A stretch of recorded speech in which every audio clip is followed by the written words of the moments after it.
समय की मार है कि लोग आज कैकेयी के नाम पर ही अपनी बेटियों का नाम नहीं रखना चाहते।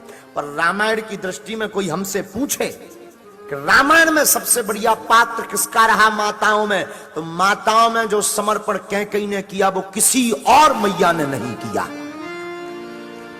हाँ, कैकेयी ने जो समर्पण राम के प्रति किया वो किसी ने भी नहीं किया। बालकाल में एक बार राम जी खेल रहे थे और खेल खेल में राम जी ने कैकेयी मैया की आंखों पे हाथ रख दिए।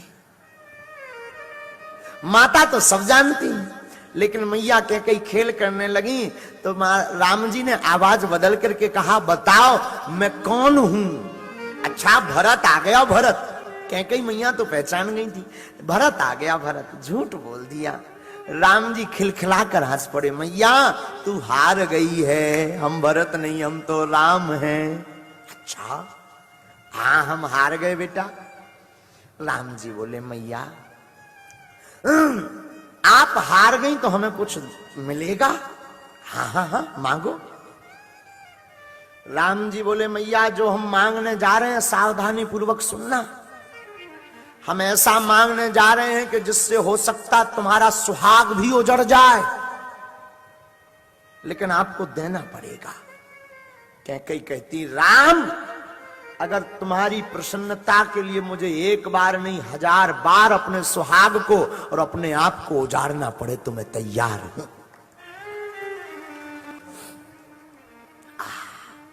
कैकेयी कहती है कि एक बार नहीं 1000 बार मुझे अपने आप को बिगाड़ना पड़े।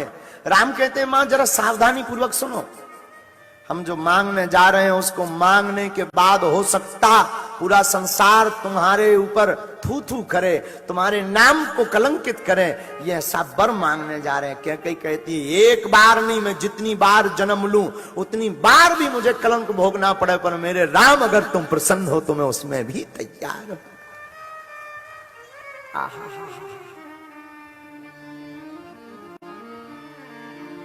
पता है राम जी ने क्या मांगा? राम जी ने कहा, मां आप हमें वचन में देना चाहती तो एक ही बात दीजिए।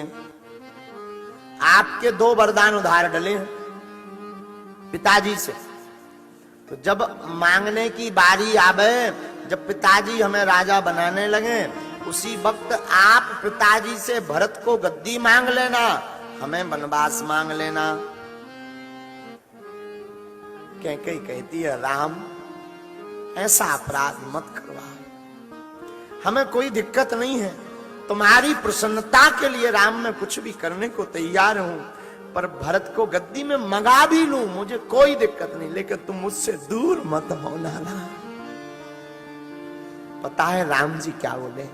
मैया अगर तुम नहीं मांगोगी ना तो मेरे अवतार का जो कारण है ना वो पूर्ण नहीं होगा। हमने अयोध्या का भोग भोगने के लिए, राज भोगने के लिए अवतार नहीं लिया मैया।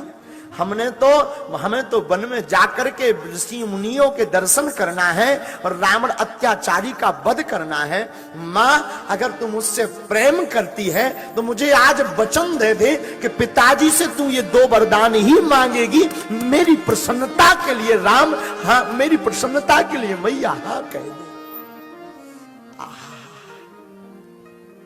कैकेयी मैया की आंखों में आंसू भरा है, लेकिन कैकेयी कहती है, राम इसमें भी तुम्हारी प्रसन्नता है, मुझे पता है। इस बात को सुनकर के मेरे महाराज, मेरे नाथ, मेरे प्राणनाथ, मेरे स्वामी अपने प्राण रख नहीं पाएंगे जीवन। इनको सुनकर के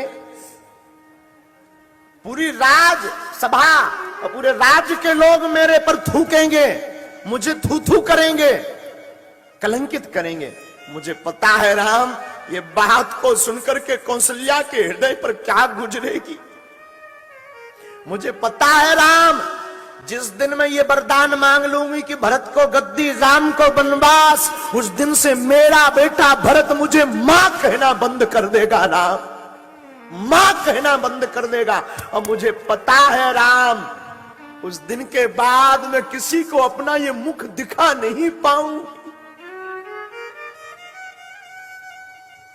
उस दिन के बाद राम, मैं अपना चेहरा किसी को नहीं दिखा पाऊंगी, लेकिन तुम्हारी प्रसन्नता है राम।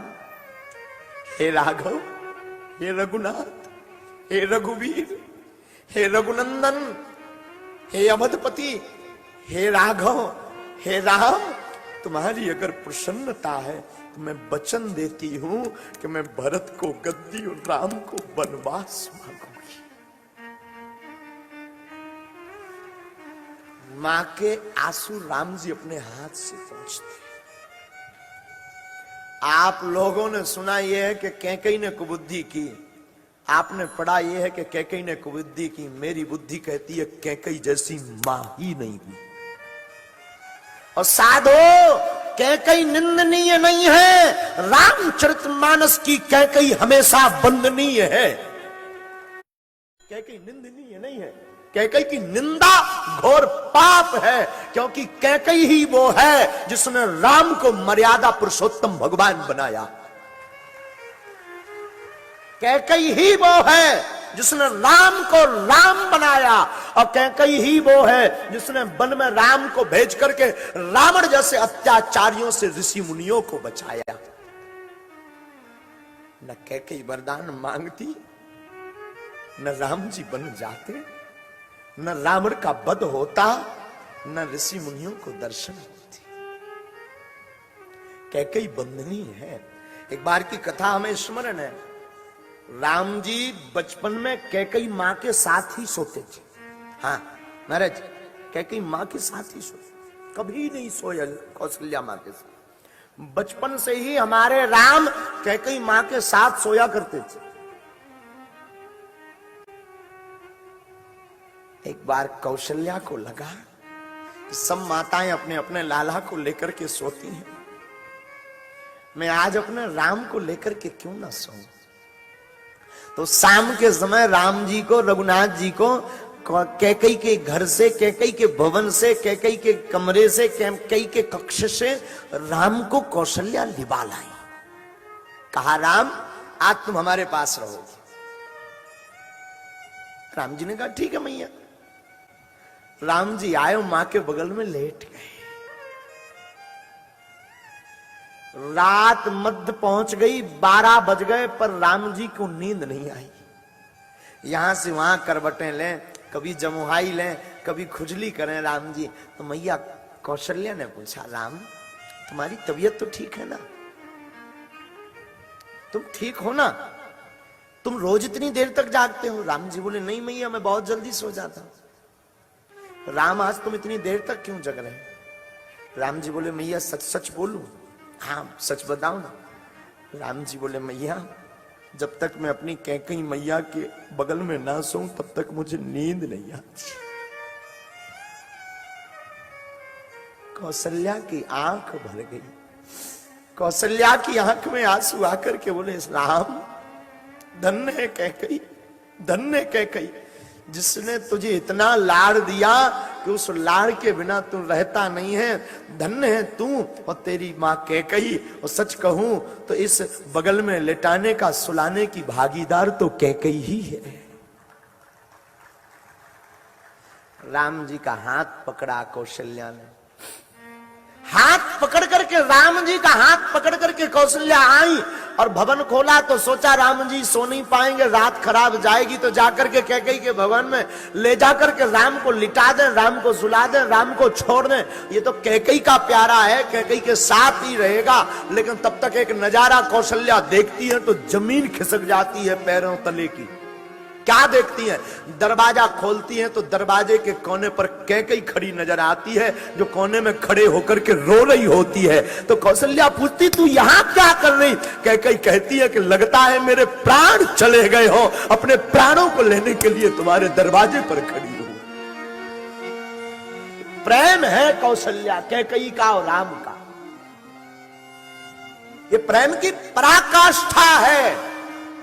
लोग कहते कि कैकेयी निंदनीय है, लोग कहते कैकेयी ने बुरा किया। हम कहते कभी रामायण पढ़ो, कैकेयी जैसी मां ना हुई है ना हो सकती है। कैकेयी निंदनीय नहीं है, कैकेयी बंदनीय है साहब।